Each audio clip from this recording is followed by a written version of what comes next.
بسم اللہ الرحمن الرحیم۔ تختی نمبر 13، تشدید کی تختی۔ تشدید بھی کہتے ہیں اور شد بھی کہتے ہیں۔ میں نے آپ کی خدمت میں بار بار ذکر کیا، موقع مناسبت کے اعتبار سے اس بات کو میں بار بار دہراتا ہوں کہ جتنے بھی قاعدے دنیا میں بنے ہیں قرآن کریم کی تجوید کے حوالے سے، تو ان تمام تختیوں کی بنیاد 8 تختیوں پر ہے۔ سب سے پہلے نمبر پر مفردات، الگ الگ حروف۔ نمبر 2 حرکات، زبر زیر پیش۔ نمبر 3 تنوین، 2 زبر 2 زیر 2 پیش۔ نمبر 4 کھڑی حرکات، کھڑا زبر کھڑی زیر الٹا پیش۔ نمبر 5 حروف مدہ۔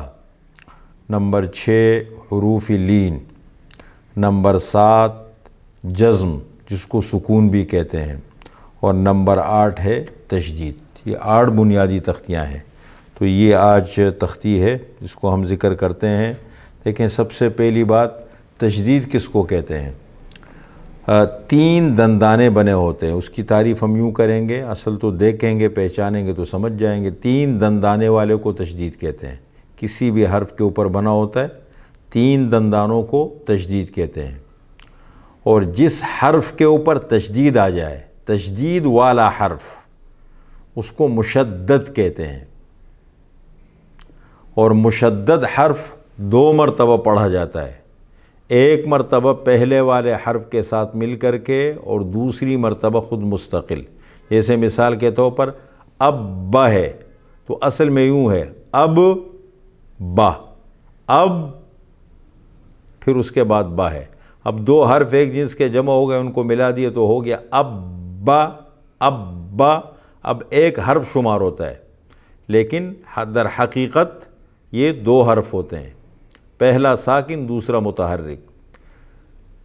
چوتھی بات یہ ہے کہ مشدد حرف کو سختی کے ساتھ ذرا رک کے ادا کرتے ہیں، سختی کے ساتھ ذرا رک کر کے ادا کرتے ہیں۔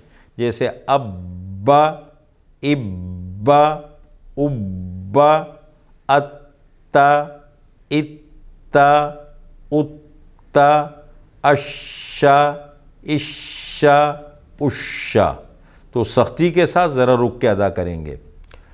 آخری بات، 5ویں، میم مشدد اور نون مشدد جہاں کہیں بھی آ جائے قرآن کریم میں تو اس پر غنہ کریں گے۔ دونوں کا نام ہی حرف غنہ ہے، ان دونوں کو حرف غنہ کہتے ہیں، غننے والے حرف، ان پر غنہ کریں گے۔ جیسے اما، اما، اما، عما، انا، ثم، تو غنہ کریں گے اس کے اوپر۔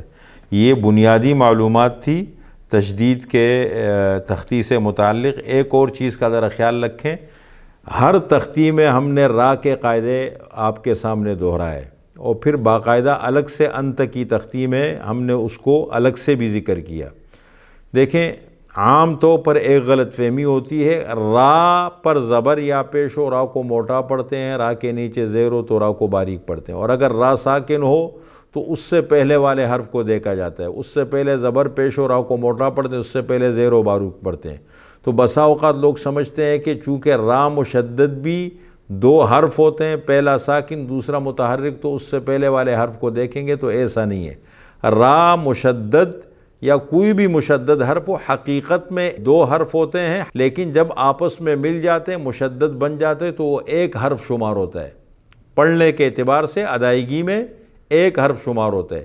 اسی طریقے سے را کو بھی جب ہم ادا کریں گے تو خود اس کی حرکت کا اعتبار کریں گے کہ را مشدد ہے، اس پر زبر پیش ہے تو را کو موٹا پڑھیں گے، اس کے نیچے زیر ہو تو را کو باریک پڑھیں گے۔ جیسے الرا، ارا، ارا موٹا پڑھیں گے، اور اگر من شری، شری اس کو باریک پڑھیں گے۔ تو ایک ہی را شمار کر کے اس کو سختی کے ساتھ ذرا رک کے ادا کریں گے، اس لیے کہ مشدد حرف سختی کے ساتھ ذرا رک کے ادا ہوتا ہے، اور اس کی اپنی حرکت کا اعتبار ہوگا۔ اگر زبر پیش ہے تو موٹا پڑھیں گے، اور اگر را کے نیچے زیر ہے تو را کو باریک پڑھیں گے۔ یہ بنیادی معلومات تھی تجدید کی تختی سے متعلق جو میں نے آپ کی خدمت میں پیش کر دی۔